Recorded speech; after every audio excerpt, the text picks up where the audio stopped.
안녕하세요. 오늘 우리가 함께 나눌 이야기는 실망의 엠마오, 소망의 갈릴리라는 제목의 설교를 바탕으로 한 건데요. 이 영적인 여정을 쭉 따라가 보면서 나는 지금 어디쯤 서 있는지 한번 같이 발견해보는 그런 시간이 됐으면 좋겠습니다. 자, 본격적으로 시작하기 전에 여러분께 질문 하나를 먼저 드리고 싶어요. 지금 여러분의 신앙은, 여러분의 마음은 어디에 있나요? 이 질문이 오늘 우리가 나누는 이야기 전체를 꿰뚫는 아주 중요한 핵심 질문이 될 겁니다.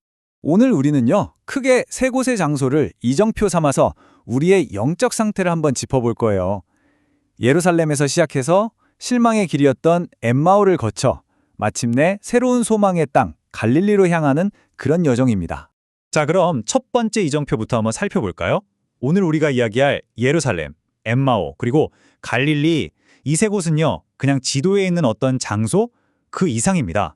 마치 영적인 내비게이션처럼 이 장소들은 지금 내 믿음이 어디를 향하고 있는지, 또 어디에 멈춰서 있는지를 아주 선명하게 보여주는 상징적인 이정표라고 할 수 있어요.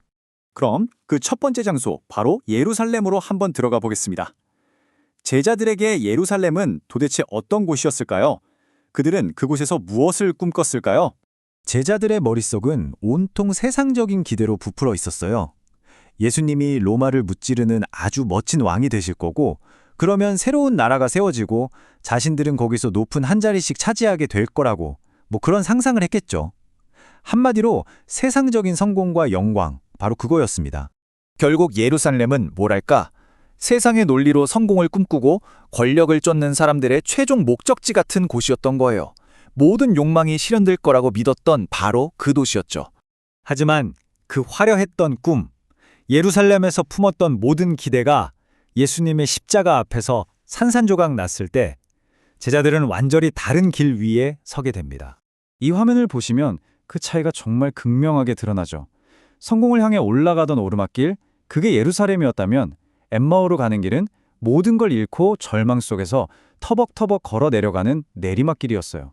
실패의 길, 도망의 길이었던 거죠. 얼마나 큰 절망이었는지. 성경을 보면 그들의 눈이 가려져서 예수님을 알아보지 못했다고 해요. 왜 그랬을까요?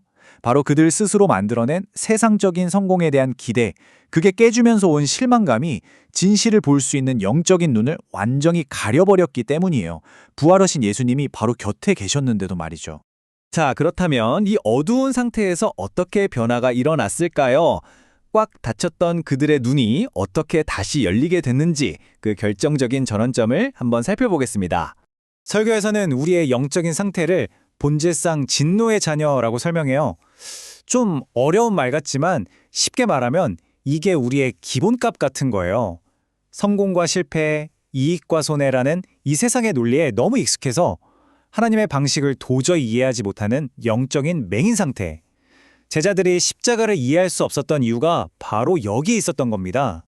바로 그 절망의 길 위에서 예수님이 말씀하세요. 그리스도가 이런 고난을 받고 자기의 영광에 들어가야 할 것이 아니냐. 이건 정말 충격적인 말이었을 거예요. 영광 앞에 고난이 먼저 와야 한다는 것. 이건 제자들이 가진 세상의 성공 공식으로는 상상조차 할 수 없는 이야기였거든요. 네, 바로 이겁니다. 이 표가 예수님이 보여주신 완전히 새로운 세계관을 딱 정리해주고 있죠. 세상은 힘으로 이겨야 승리한다고 말하지만 하나님은 희생을 통해 승리한다고 말씀하세요. 남을 밟고 올라서는 게 아니라 자신을 비우고 낮아지는 것, 죽어야 다시 사는 것. 이게 바로 십자가가 보여주는 하나님 나라의 놀라운 역설인 거죠. 이 진리의 말씀이 들려왔을 때 어떤 일이 일어났을까요? 우리 속에서 마음이 뜨겁지 아니하더냐? 절망으로 얼음장처럼 차가워졌던 제자들의 마음이 다시 뜨겁게 타오르기 시작한 겁니다. 새로운 희망의 불씨가 지펴진 거죠. 자, 이제 눈이 열린 제자들. 예수님은 그들을 다시 성공의 도시 예루살렘으로 보내지 않으셨어요. 그렇다고 실패의 길인 엠마오에 그냥 두지도 않으셨습니다. 전혀 다른 새로운 목적지를 알려주시죠. 부활하신 예수님은 그들을 갈릴리로 가라고 하십니다. 권력의 중심지인 예루살렘에서 아주 멀리 떨어진, 어찌 보면 초라하고 평범하기 짝이 없는 곳이죠. 하지만 갈릴리는 아주 특별한 의미가 있었어요.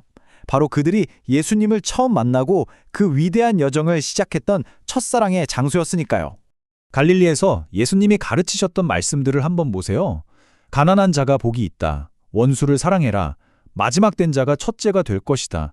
이 모든 가르침은요, 힘과 성공을 숭배하는 세상의 가치관을 완전히 뒤집어 엎는 하나님 나라의 논리 그 자체였습니다. 그러니까 여기서 가장 중요한 건 이거예요. 갈릴리는 단순히 장소가 아니라 세상의 방식이 아닌 하나님의 방식으로 살아가는 새로운 시작, 새로운 삶의 방식을 상징한다는 겁니다. 겸손과 약함 속에서 오히려 하나님의 진짜 능력이 드러나는 곳, 그곳이 바로 갈릴리입니다. 자, 이렇게 긴 여정을 따라왔는데요. 이제 이 모든 이야기는 다시 우리 자신에게로 돌아옵니다.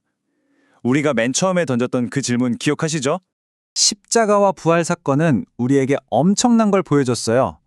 세상적인 성공, 즉 예루살렘이냐, 아니면 실패, 즉 엠마오냐, 이 둘 중 하나를 선택해야만 하는 흑백 논리를 넘어서는 제3의 길이 있다는 것을요. 이제 우리는 그 두 가지 선택지에 갇혀 있을 필요가 없습니다. 그래서 마지막으로 다시 한번 묻고 싶습니다. 여러분은 지금 어디를 향해 걷고 있나요? 여전히 세상의 성공을 상징하는 예루살렘을 향해 달려가고 있습니까? 아니면 주님이 기다리시는 소망의 땅, 갈릴리를 향해 발걸음을 옮기고 있습니까?